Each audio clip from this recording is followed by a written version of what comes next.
Welcome back. Hi and welcome back everyone. Today I've got another spring book review. I can't believe that this is a year ago that I started reviewing my books, my silly opinions about some of the greatest books, but here we are 1 year later, and this year I have read a lot. I have read 12 books this spring, including one audiobook, and yeah, because it is so much going on here, I am going to be quick. I am going to be very personal, not analytical, and I have piled my books into 3 categories. Those are the books that I loved, those are the books that were mid and disappointing, and the books that I liked.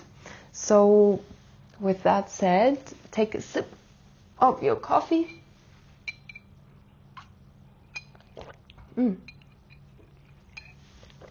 And let's get cozy and let's get started. I will start with the books that I liked to keep those two a little bit anticipating. Anyways, I liked 4 books this year, and let's start with the first one, which is Sons and Lovers by D.H. Lawrence. I read it as a book club pick, and I will definitely recommend it to read it with someone because there is just so much going on and you will have a lot to discuss. Sons and Lovers is about a young man's intense relationship with his mother and how this relationship shaped him and his love relationships in the future. I didn't hate this book, but I was very much engrossed and saddened most of the times reading it. I just can't imagine being a young man and having such a mother, but I guess this is for some people the reality. Nevertheless, I really enjoyed D.H. Lawrence's writing style. He's very vivid and it's just something worth exploring, and I gave this book a 3 stars. Up next we have Brave New World by Aldous Huxley. This book is about a perfect future where freedom, truth and identity is replaced with comfort and pleasure to kind of get all the bad stuff out of the way and to live a comfortable life. While I was reading this book, I was creeped out and very much alarmed because of how similar this perfect world is to the world we are living in right now. At first it was difficult for me to understand everything. Then I realized it doesn't really matter to understand everything. In my opinion, while it seems obviously to many maybe, it is made intentional to give the reader this inhuman and cold and sterilized world, in my opinion. So I gave up understanding every word and every little thing and just kind of gone with the vibe. And I'm not gonna lie, I didn't hate it, but I also don't think that I will reread it in the future. Still think that I can recommend it to someone who is interested in dystopian kind of world. And yeah, I gave this book a 3.5 stars out of 5. Then another classic is To Kill a Mockingbird by Harper Lee. I wanted to read this book for so many years, mainly because you hear about it so much. But I was, after reading it, not while I was reading it, a little bit disappointed. But first, what it is about. It is about a young girl who lives in American South and starts to see racism and injustice more clearly because her father defends a black man wrongly accused of a crime. I was mainly puzzled with my decision to want to read this book and how easily I got influenced, but also to find out that schools in America read this book instead of, for example, after my research, If the Beale Street Could Talk. I just don't get why a child's view on racism and injustice without a black voice in it should be this much studied. I don't think this is a bad book per se, but I just think that for this theme, it's just not it, in my opinion. But, you know, I give it 2.5 stars. Another book that I just finished is The Museum of Innocence from Orhan Pamuk. Is another book club pick which I haven't yet discussed with my book club partner, and I just liked it. I didn't love it. I think that she liked it more than I do. Let me switch my notes here. This book is about a wealthy man in Istanbul whose obsession with a young girl turns into a lifelong fixation filled with memories and collecting objects tied to her.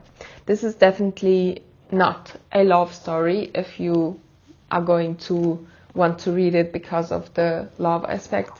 Definitely not, in my opinion. It's a very sad tragedy, and while I was reading this book I was annoyed at the main character because he is a wealthy man in a country where men are more privileged than women, if I can say so just quickly, and he has it all. He's wealthy, he has a company, everything, but he just cannot stop obsessing over this young girl and, in my opinion, ruining her life. I still think, even though I didn't love it, that this is a interesting book to read, especially with somebody else, because there is just so much to talk about, and there's always two ways to see this book, and I found it very interesting and I had a lot of fun reading it with my friend. And yeah, I guess I am giving this book a 3.5 stars. Now to the books that disappointed me this spring. Fortunately, there are only two. First is Desperation from Steve King, I don't know. Anyways, I have never read something from him, and my cousin, who has read a lot of books of him, wanted us to pick this up as a book club pick, and it just wasn't it. I don't know, it just was a little bit disappointing for him.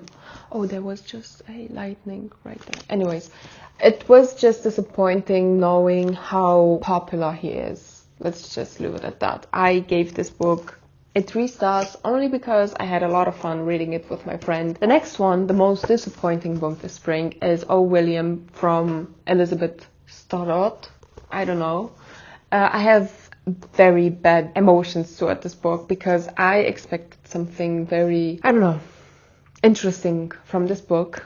But the only thing that I got from this book is that O was mentioned 121 times and William 542 times for a book that is just 237 pages long. Oh, William. The books that I loved this spring are those 5 books. I am very impressed. Let's start with Pride and Prejudice. I always say Pride and Prejudice. I don't know. Anyways, from Jane Austen. It's about overcoming pride, prejudice, and misunderstandings. I will just leave it at that. I really love this book very much. I love the story so much more than Sense and Sensibility, in my opinion. It was just so more realistic. I don't know. Just the whole thing was, in my opinion, so day-to-day life. We have misunderstandings all the time. We have pride as human beings, even though it's not really, necessary sometimes, or prejudice, not prejudice. Oh my god, prejudice, yes. I liked the ending. I liked everything, the conversations. I still felt frustrated while also feeling relatable. Mostly frustrated because it is so relatable, if that makes sense. I gave this book 4 stars out of 5. I don't know what this book didn't have for me to give it 5 stars, but I think 4 stars is a lot. So yeah, definitely recommend this one.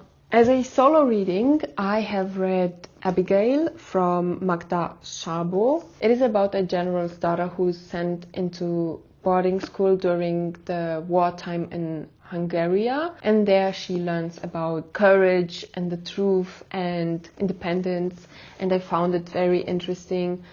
Again, I think, oh, I have just one written in a child's view, but this one I enjoyed a lot more from the child's view. I don't know, she was just so, I personally really related to her. She was very witty in my opinion and courageous in her way while also becoming more courageous. I don't know. I was confused at first because I didn't really know where the story was going to take me, but then also at the same time I was very much intrigued. I really wanted to know what's going to happen next. Magda's writing style is amazing. It's very easy while being also very interesting, if that makes sense. I don't know. I lack the words today for describing, but I hope you know what I mean. I would definitely recommend it to someone who wants something deep but easy. I couldn't put this book down, but also it wasn't too heavy, if that makes sense. I give this book 4 stars out of 5. Also, I think you have already noticed, I will put a quote from some of the books that I really liked, and yeah, I hope you enjoyed that one. The next book is A Room of Its Own from Virginia Woolf. I have read it in German as Mrs. Dalloway. I also have read this one in German, and I wish someday that I am going to read Virginia Woolf in English because I am a fan of her. I really loved her way of thinking, her way of writing. Mrs. Dalloway was something so unique for me to read. A Room of One's Own is an essay about argument that women need financial independence and a room to be able to create freely and write, while also digging a little bit into the history, why women didn't write as much as men maybe. So I found it very interesting. It was like sitting with Virginia in her room and listening to her. I swear, it was just, she moved through the book so freely, so it was very intimate, to say the least, and I really enjoyed it. I was inspired, but also amused because she is funny, and yeah, I would definitely recommend it. It's a very short read. I gave this book a 4 stars out of 5. The next book club book that I've read is Jane Eyre from Charlotte Brontë. I have read this one with my cousin and this one with my friend, which is great that I have 2 books from my book club that I have enjoyed and loved. We decided on Jane Eyre because we have read in winter, in February I think, Wuthering Heights, and we just wanted to see the contrast between those 2 sisters, which is great. I think that the contrast is there. Definitely. Jane Eyre is about the life of the intelligent and ambitious Jane through its hardship, love, and painful secrets. While reading this book, I was very proud of our Jane and also very sad because of her way in life. I don't agree with some choices Jane, our girl, has made through her life, but I guess this is only human. But I am very happy at the end that she is in a safe place and love. I gave this book a 4 stars out of 5. Again, I don't know, maybe I'm just too greedy, but it's a good book.